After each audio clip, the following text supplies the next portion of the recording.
पोल जी 3 हफ्ते होने को आए हैं, सभी जानना चाहते हैं कि आखिर इस हादसे के पीछे का कारण क्या था। जांच शुरू हो चुकी है, लेकिन क्या कुछ प्राथमिक जानकारी मिल चुकी है कि क्या ये ह्यूमन एरर था, क्या ये मैकेनिकल एरर था, क्या बर्ड हिट था या फिर कोई सैबोटेज था?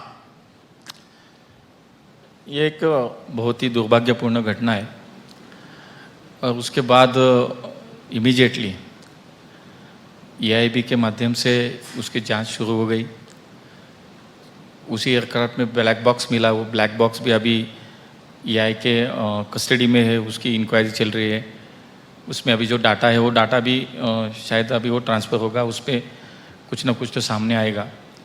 एक हाई लेवल इंक्वायरी कमेटी भी, जांच कमेटी भी अपॉइंट करी है, उसमें देश के गृह सचिव उसके अध्यक्ष है। DGCA हो या विकास हो, ऐसी बहुत सारी एजेंसियाँ उस पर काम कर रही है। लेकिन अभी उसमें उसका कारण क्या है, इस दुर्घटना का कारण क्या है, इस पे अभी कोई मुझे नहीं लगता कि कुछ बता सकते, क्योंकि अभी तो जांच उस पर चल रही है। लेकिन ये बहुत ही रेयर घटना है, ऐसा कभी नहीं हुआ कि दोनों इंजन एक साथ बंद हुए। तो ये उसका रिजल्ट जो इंक्वायरी होगी उसके बाद उसका रिपोर्ट जो आएगा तो उसमें ये आएगा कि ये एक्चुअली उसका रीज़न क्या है।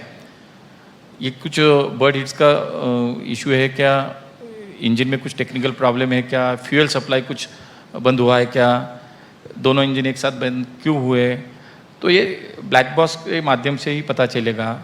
एक उसमें CVR भी होता है, CVR के माध्यम से दोनों पायलट एक दूसरे से क्या बात करते हैं, उसमें सब रिकॉर्ड होता है, उसके माध्यम से पता चलेगा। तो उसमें थोड़ा टाइम है। और एक जो कमेटी है, जांच कमेटी जो बिठाई गई है, उस पर वो 3 महीने में अपना रिपोर्ट देने वाली है। तो अभी कुछ बताना तो जल्दीबाजी होगी, लेकिन रियली में मुझे ऐसा लगता है कि जो कुछ होगा वो जल्दी सामने आएगा।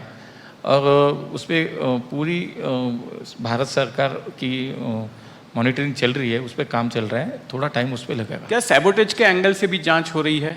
सभी एंगल से जांच होगी, सभी एंगल से जांच होगी कि एक्चुअली क्या रीज़न है, सभी एंगल से।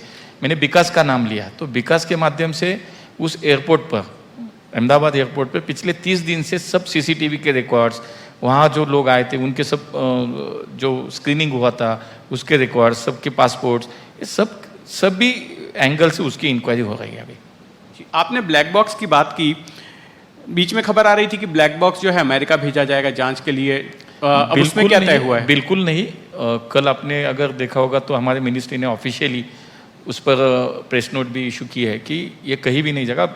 जो ब्लैक बॉक्स है EIB के कस्टडी में है और इस पर पूरी जांच हम ही करेंगे, बाहर जाने की कोई ज़रूरत नहीं उस पर।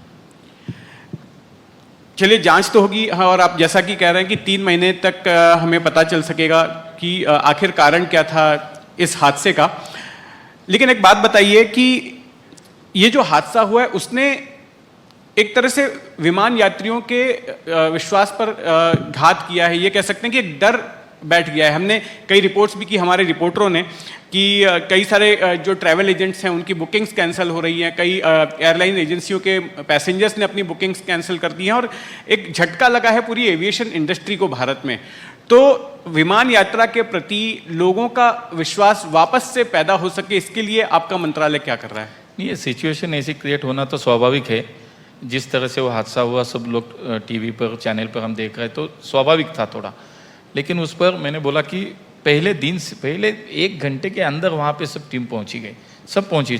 गुजरात की हमारी डिजास्टर मैनेजमेंट की टीम हो, यहाँ हमारी सेंट्रल गवर्नमेंट की EI की टीम हो, हमारे मिनिस्ट्री की टीम हो, विकास हो, DGC, सभी 1-2 घंटे के अंदर वहाँ पहुँचे। तो तुरंत उस पर काम शुरू तो हो गया है। उसके बाद स्ट्रीमलाइनर जो हमारे एयरक्राफ्ट है उस पर एक 34 एयरक्राफ्ट जो है, जो स्ट्रीमलाइनर बोइंग जो एयरक्राफ्ट है, जो ये एयरक्राफ्ट था, ऐसे 34 एयरक्राफ्ट्स जो पूरे हमारे सिविल एविएशन सेक्टर में देश में सेवा में थे, उन सभी की जांच करने का DGCA ने नोटिस निकाला। और 34 के 34 एयरक्राफ्ट की जांच भी हो गई। तो इसे जो कुछ जांच में क्या पता चला कि सब सेफ है, सब क्लियर है। वो भी हमने इशू भी कर दिया रिपोर्ट भी कि कुछ नहीं है उसमें। तो ये मैंने पहले भी कहा कि ये बहुत रेयर एक्सीडेंट है, ऐसा एक्सीडेंट होना तो बहुत सालों के बाद हुआ है। कुछ ना कुछ तो रीज़न इमीडिएटली सामने आता है, लेकिन इसका रीज़न सामने आने में टाइम इसलिए लग रहा है कि ऐसा कभी हुआ नहीं, और इसलिए ये पूरा रिपोर्ट आने के बाद पता चलेगा। लेकिन मुझे लगता है कि अभी सामान्य स्थिति है, अभी लोगों के मन में इतना डर नहीं है, अभी लोग सामान्य तौर से सामान्य स्वरूप से प्रवास कर रहे हैं।